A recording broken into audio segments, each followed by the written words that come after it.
What you are about to see is real. When possible, the actual people involved have participated in recreating events. Viewer discretion is advised.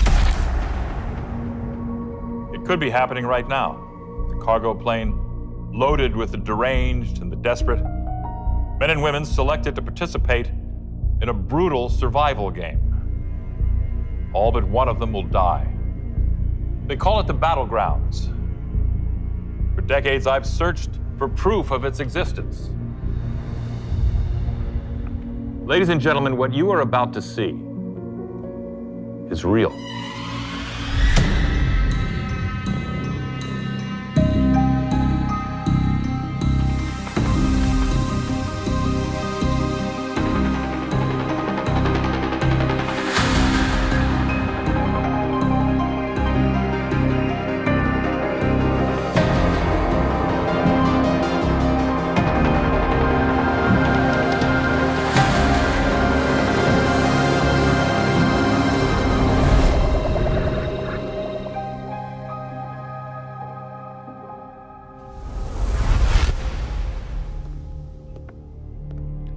Welcome to Mysteries Unknown. I'm Jonathan Frakes.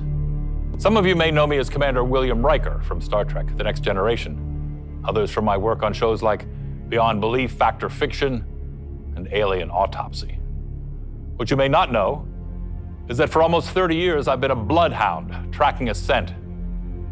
It was a scent I first picked up while hosting the original docuseries, Mysteries Unknown. Oh, we tackled it all on MU. Government mind control experiments, the Fountain of Youth, cults, conspiracies. After the show was canceled, I would go on acting and directing, and yet I kept coming back to one story.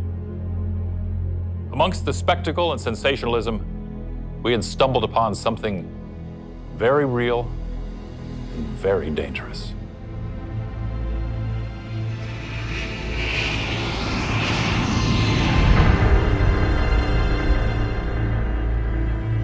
My name is Dr. Ursula Bauer, former head of Applied Sciences, Tithonic Industries. The rules seem to be fairly straightforward. There's between 30 to 100 combatants. Their deaths have all been faked beforehand. They are flown to an island, usually an island, and they fight to the death until only one remains. They call it Vir Solidarius, the lone survivor. You said they. Who is they? Well, for years, we had no idea. We never expected anyone would talk.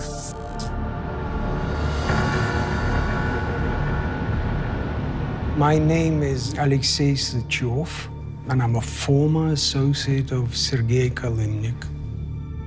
How many deaths do you think you're responsible for? Maybe 400, 500 people. 500 people are dead because of you? No, because of me. Because of him. Because of the man they called the Russian. To understand how this started, we have to go back to 1965, to an island named Erengel. Conflict had broken out between Soviet forces and the civilian population. It was a massacre, with only one survivor, an 11-year-old boy who somehow escaped the purge. His name was Sergei Kalimnik, the lone survivor of Erengel. As Kalimnik grew older, he found a place for himself in Russia's criminal underworld, working as a smuggler selling guns, whiskey, and blue jeans. He never talked about what happened at Erengel, but the violence was inside him. He was drawn to it. And he believed there were others like him who needed it, needed the violence. That's how he knew he could sell that tape. That tape was a CCTV recording smuggled out of a South Korean prison. A recording of an attempted hit that erupted into a full-on riot. It was brutality, raw and unfiltered, and Kalimnik would use this tape to build an empire.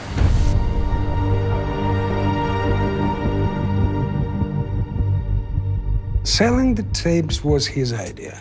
I didn't understand people killing each other who watched that. Sergei explained. They don't want to watch people die. They want to watch people survive.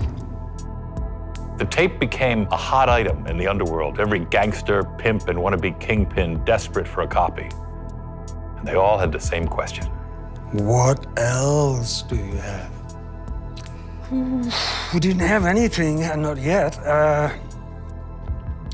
But Sergei wasn't going back to smuggling blue jeans. No. He said we need to produce more material. They were called Gulag tapes. They were prison riot videos, poorly produced, incredibly violent, shot in prisons and countries you couldn't pronounce. This one we shot in '88. And we sold the master for 430,000 US. It wasn't hard at all. Just pay off prison guards and roll tape. To understand this trend, you need to realize this coincided with the birth of the internet itself. What previously could only take place in back rooms was now flourishing in the new freedom of the World Wide Web. You've got mail.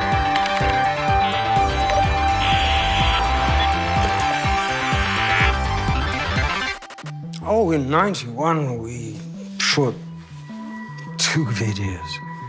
Sergei was worried about after the wall came down. But it actually opened things up for us. Oh, they were horrible, no question. But to a certain kind of collector, these tapes were highly sought after.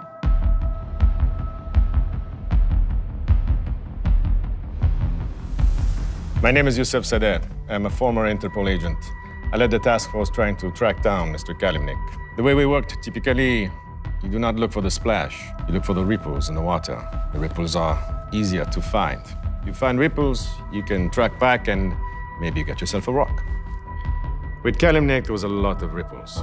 We were making more money than you can imagine from the US, Russia, all over Asia.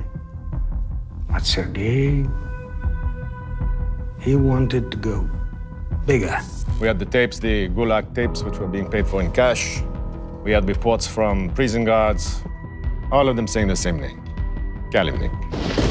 He had investors, people who believed in him, who said that he was meant for bigger things. When you say bigger, you mean the Battlegrounds? Yes. The Battlegrounds. Our records indicate that the first official battleground was hosted in the summer of 1994. Combatants were pulled from prisons all across Eastern Europe. They would fight until one lone survivor remained. And where did they host this game? Kalimnik had the perfect place. The very same island where he had lost everything. We got the people from anywhere. It was the '90s, so easy to make someone disappear. My uncle, he had an old C-130, we used that. We got the weapons through our smuggling contacts. We didn't know what we were doing, but we did it. I will never forget. It lasted 9 days. It was a nightmare. We had people trying to swim. They were hiding in trees. They were shooting at the cameras. And we didn't have no chip in those days. We had to fly a helicopter over with a sniper. Every account we found paints this first battleground as a logistical disaster. Well, there's no question. It was a success. And there would be more. It's one thing paying off the guards, but this.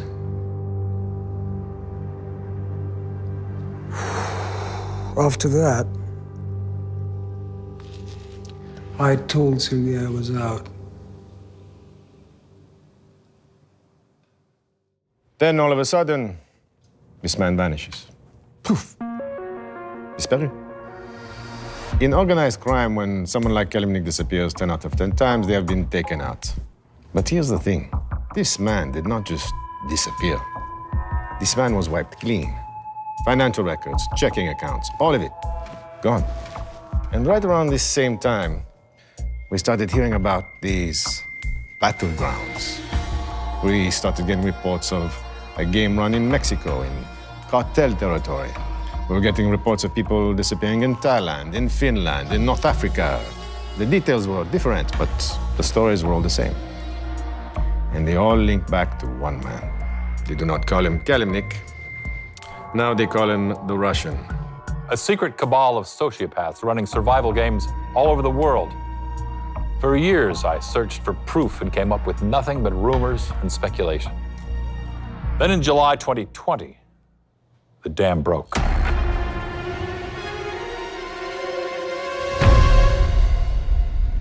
There had been leaks before, satellite photographs mostly, a witness account. But even the most optimistic of battleground truthers never thought we'd see actual footage from a battleground. A hard drive was recovered containing what appeared to be video of a battleground on the island of Sanok. It seemed to depict 4 combatants escaping. Warning, what you're about to see is extremely graphic.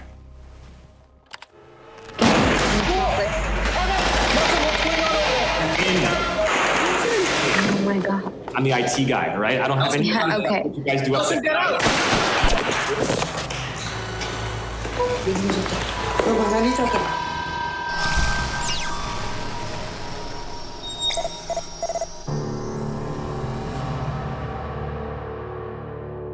Most people were disturbed by the content of the video.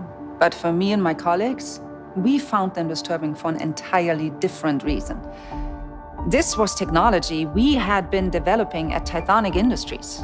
They even mentioned it by name, the blue chip.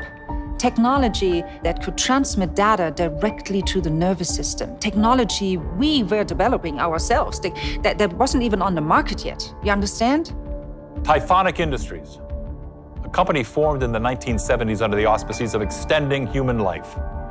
A company with seemingly unlimited resources and known ties to mercenary groups around the world. I cannot tell you how many times I was laughed at in a staff meeting for even implying this might be real. The last time I tried to get some traction, my boss pulls me aside after the meeting. Agent said there, he says, let's say this is real.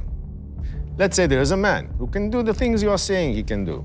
Buy these islands, make a cartel disappear, and no one says anything. Why in the hell would you want to find this man? What did you say to that? I said I needed to know why he's doing it. I spoke up about it. Of course I did. I said I was concerned about what I saw. They eliminated my position the next day. When I went to the news media, they said it was a hoax and that the footage had been tampered with. Well, of course, because someone tried to hide their own digital fingerprints. No one would listen. No one cared. The official position from Interpol is that, yes, the Sanok tape is a deep fake. Do you believe that? All I can say is that the official position from Interpol is that the Sanok tape is fake. Live longer, live brighter, live better. But what if only 1 in 100 get to live at all? Could Tithonic be the secret investors behind Kalimnik's deadly games? I asked the CFO myself. That was proven to be a hoax. Proven by who? By your company? By investigators that you hired with money that you made, selling chips and putting them in the back of people's heads? The breadcrumbs are out there, man, and I'm the big bad wolf scooping them up. Mr. Freaks, you're welcome to try. The evidence is there. A trail that leads from one scared boy to a global crime syndicate. But there remains one key question. Why? Why would a highly profitable technology company invest in such an unspeakable enterprise? Look, I have covered organized crime for 2 decades. Believe me, there's a lot of ways you can make money. Money laundering, arms dealing, but you do not do something like this for money. Then why? Why do people do anything? Because of love, because of greed, and because of faith. I think these people truly believe in what they are doing. And that scares me more than anything. After that first one, I was out. But Sergei, he had me come with him to deliver the footage to his investors. I'd done drops all my life. But not like this. We showed up and they're waiting. I've got headlights in my eyes. I could barely see. And then I do. And they were all wearing masks. I thought I saw death cast in solid gold.